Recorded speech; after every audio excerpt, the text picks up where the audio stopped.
Halo semua, saya ucapkan selamat datang dan mari mendengarkan penjelasan berikut ini terlebih dahulu. Itulah isi pidato Kaisang. Dia bicara tentang politik yang berintegritas, politik yang didasari rasa hormat. Dia mengajak kaum muda untuk bersama-sama PSI melawan korupsi, menolak segala bentuk intoleransi, dan memperbaiki kesejahteraan masyarakat. Menurutnya dia ingin PSI berpolitik dengan gembira, berpolitik move on, yaitu move on dari pesimisme, move on dari cara-cara berpolitik lama, move on dari cara politik yang memecah belah, yang menebar fitnah dan hoax. Saya rasanya tak pernah mendengar pidato sekeren itu oleh para pimpinan partai lain yang sudah berpuluh tahun menjalani karir politik. Kaisang benar-benar membangun optimisme tentang politik kebaikan, politik move on yang bisa mengubah Indonesia. Dan seruan ini tak berhenti di acara pidato itu. Di hari-hari berikutnya, Kaisang gaspol menemui para calon konstituen PSI di banyak daerah. Dan Kaisang tak berhenti menyebarkan ide-ide baiknya. Dia bahkan dengan setengah bergurau satu kali menyatakan akan melakukan penyitaan aset sendiri terhadap para anggota PSI yang terbukti korup. Dia sepenuhnya berkomitmen memerangi korupsi. Tampilannya pun sangat bersahaja. Tidak ada pretensi untuk menampilkan diri sebagai petinggi politik dengan gaya bicara retorik. Ini semua adalah kejutan budaya yang tidak terbayangkan sebelumnya. Ini yang saya sebut sebagai efek Kaisang. Kemeriahan Kaisang ini menimbulkan sebuah cara pandang baru tentang anak muda. Anak muda sekarang tidak bisa lagi dilihat sebelah mata. Dan ini saya rasa yang membuat PDIP pun terpaksa mengubah sikap mereka. Kalau sebelumnya Gibran juga dianggap sebagai anak ingusan, kini Gibran dianggap sebagai kader PDIP yang layak mendampingi Ganjar. Dan saya juga mau menyebut satu nama lain, Alam putra Ganjar. Memang hadirnya Alam dalam panggung politik PDIP belum nampak terlalu penting, mengingat dia bukan siapa-siapa. Dia bukan pengurus partai dan bukan caleg. Dia lebih bisa disebut sebagai vote getter. Tapi dia sekarang juga ditonjolkan PDIP sebagai bagian dari tim pemenangan Ganjar. Saya rasa ini semua adalah sebuah perkembangan yang menggembirakan. Tapi peremehan anak muda ini tidak hanya dilakukan Panda kepada Gibran. Kaisang pun jadi sasaran. Pada Minggu malam 1 Oktober lalu, Panda hadir dalam acara Indonesia Lawyers Club.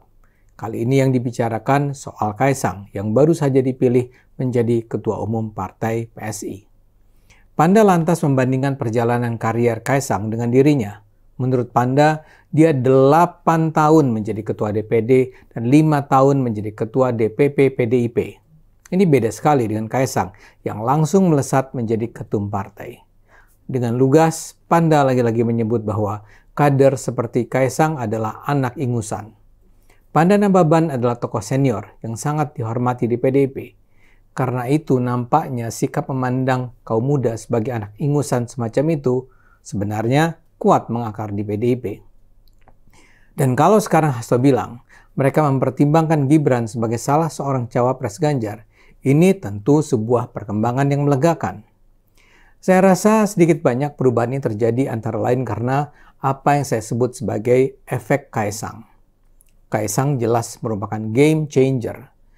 Tiba-tiba saja terjadi perkembangan yang tak terbayangkan sebelumnya. Memang di satu sisi, terjunnya Kaisang ke PSI merebut perhatian karena dia adalah putra bungsu Presiden Jokowi. Keputusan ini bahkan dianggap sebagai isyarat pembangkangan Jokowi atas aturan keluarga PDIP. Jokowi dianggap tidak ingin kedua putranya sama-sama berada di dalam PDIP. Dia sengaja mengirimkan Kaisang ke PSI karena dia mungkin menganggap Kaisang akan memperoleh lingkungan yang lebih sehat dengan berada di PSI. Tapi di sisi lain, Kaisang penting dibicarakan karena kehadirannya merepresentasikan sebuah mindset baru tentang anak muda Indonesia. Teman-teman dan Bapak Ibu semua, demikian cuplikan videonya sebagaimana sudah kita dengarkan bersama satu penjelasan dari Mas Ade Armando mengenai Mas Gibran dan juga Mas Kaisang. Selain daripada itu, yang sedang hangat diperbincangkan adalah mengenai Mas Kaisang yang dikabarkan Kaisang datangi PGI, minta nasihat hingga support ke pendeta untuk cegah intoleransi dan korupsi. Teman-teman dan Bapak Ibu semua, saya pikir ini sesuatu yang sangat luar biasa yang dilakukan oleh Mas Kaisang. Belum juga lama beliau ya, belum juga 1-2 minggu ya beliau menjadi ketum PSI, tetapi sudah sangat luar biasa langkah-langkah yang dilakukannya. Beberapa hari yang lalu, beliau juga dikabarkan melakukan belusukan usai resmi menjadi ketum PSI. Lalu hari ini ada kabar mengenai Mas Kaisang ini berinisiatif bahkan ya mendatangi kantor PGI dan meminta nasihat ataupun support untuk mencegah intoleransi dan korupsi. Ini luar biasa sekali teman-teman dan Bapak Ibu semua. Karena kalau kita bicara mengenai topik toleransi ataupun intoleransi di bangsa kita di Indonesia, wah itu sesuatu yang sangat-sangat teramat penting karena di beberapa daerah masih adanya pelarangan, masih adanya pembubaran bahkan ya penolakan pendirian tempat-tempat peribadatan, terutama yang sering sekali ditolak itu adalah gereja. Jadi saya pikir apa yang kemudian dilakukan oleh Mas Kaisang menemui ataupun datangi kantor PGI dan berdiskusi berbicara mengenai intoleransi dan juga korupsi di bangsa kita di Indonesia, ini sesuatu yang sangat menakjubkan dan patut untuk diapresiasi langkah dari Mas Kaisang ini. Lalu kemudian teman-teman dan Bapak Ibu semuanya, sebenarnya bukan hanya hal ini yang menarik ya mengenai Mas Kaisang usai menjadi ketum PSI. Karena beberapa hari yang lalu ya yang ramai diperbincangkan itu adalah mengenai Mas Kaisang yang bergabung ke PSI. Tidak lama setelahnya beliau kemudian menjadi ketum PSI. Nah usai itu semua setelah resmi menjadi ketum PSI justru yang sedang juga hangat diperbincangkan Mas Kaisang ini melakukan belusukan. Ini luar biasa ya. Saya berharap sekali ini akan terus-menerus dilakukan oleh Mas Kaisang, mengingat sebenarnya belusukan ini seperti sesuatu yang sudah melekat ya kepada Bapak Presiden Jokowi, karena setahu saya selama beliau di DKI, selama menjabat sebagai gubernur pada waktu itu dengan wakil gubernurnya adalah Ahok, ya Pak Jokowi ini juga sering sekali melakukan belusukan.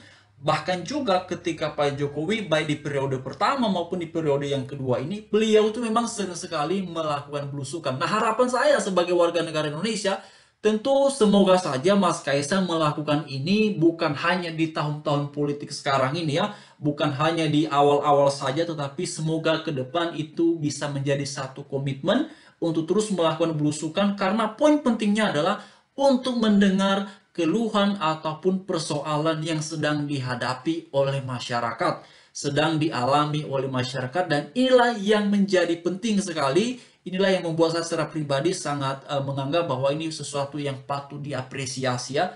Lalu kemudian tidak hanya itu, pemberitaan yang lain menguraikan bahwa aroma Jokowi usai Kaisang pimpin PSI, belusukan hingga sowan ke relawan. Nah, poin ketiganya teman-teman dan Bapak Ibu semua, Mas Kaisang ini juga melakukan ya pertemuan ataupun sowan ya ke relawannya Pak Presiden Jokowi. Wah, luar biasa sekali ya.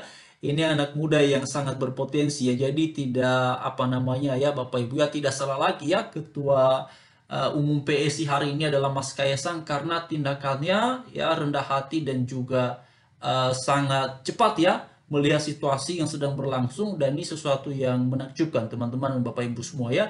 Lalu kemudian Kaisang ungkap alasannya belusukan ke Waduk Pluit ya, sebut banyak dapat keluhan dari warga. Nah ini dia teman-teman ya, ini yang saya katakan tadi di awal bahwa inilah pentingnya para pemimpin bangsa ini ya. Bahkan saya berharap sekali ya apa yang dilakukan oleh Mas Kaisang ini akan menginspirasi banyak tokoh lain untuk langsung datang ke masyarakat ya, hadir di tengah-tengah masyarakat, mendengar langsung apa yang sedang dialami ya.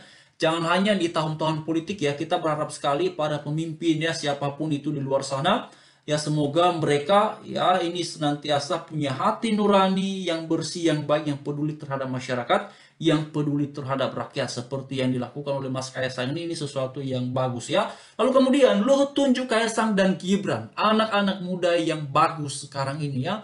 Momen Gibran Rakabuming disangka Kaisang Pangarep oleh penggemar. Oke, teman-teman dan Bapak Ibu semua, memang putra Bapak Presiden Jokowi ini, baik Mas Gibran maupun Mas Kaisang, itu sering sekali menarik perhatian masyarakat ya. Bukan karena penampilan mereka yang kemudian menunjukkan mereka adalah anak RI1 ataupun segala macam, tapi memang dilihat dari penampilan ya, dari baju yang mereka kenakan itu nampak sama dengan anak-anak muda Indonesia pada umumnya ya. Jadi penampilan yang sederhana, ya penampilan yang bersahaja itu luar biasa teman-teman ya. Dan Bapak Ibu sekalian, tidak menunjukkan bahwa oh saya anak RI1, saya punya keluarga dengan posisi jabatan mentereng. Oh, tidak seperti itu ya, ini yang menakjubkan ya. Bahkan Mas Gibran juga yang sudah menjadi wali kota Solo, Itu juga luar biasa sekali. Jadi memang benar ya kata sebuah ungkapan ya yang menguraikan bahwa sesungguhnya buah itu ya jatuh tak jauh dari pohonnya ya. Kita melihat Bapak Presiden Jokowi adalah sosok yang sangat sederhana, ya dikagumi oleh para pemimpin dunia, ya dikagumi oleh warga dunia, bukan hanya di Indonesia ya, walaupun di Indonesia juga sebenarnya sayang sekali ya, beliau ini sering sekali dikritik ya. Kalau kritiknya membangun sih nggak apa-apa ya, tapi kalau kemudian kritiknya justru ya ke hal-hal yang sangat disayangkan, yang tidak diharapkan, yang tidak membangun, nah itu yang disayangkan. Ya, tapi di satu sisi karena kita ada di dalam suasana demokrasi, ya memang kritik ya keras, tegas terhadap pengguna kekuasaan, ya itu juga perlu ya bagian dari pengawasan.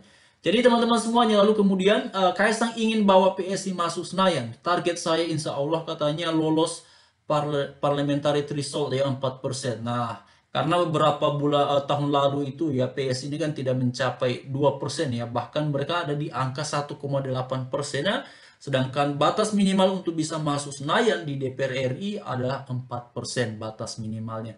Jadi teman-teman dan Bapak Ibu semua, kita lihat saja nanti langkah-langkah Mas Kaisang selanjutnya, tapi saya berharap sekali apa yang sudah dilakukannya bisa terus ya diupayakan dilakukan ya secara berkelanjutan, karena pemimpin yang rendah hati dan pemimpin yang hadir di tengah-tengah masyarakat itulah yang dibutuhkan oleh rakyat, oleh warga. Terima kasih. Salam sejahtera bagi kita semua. Salam toleransi.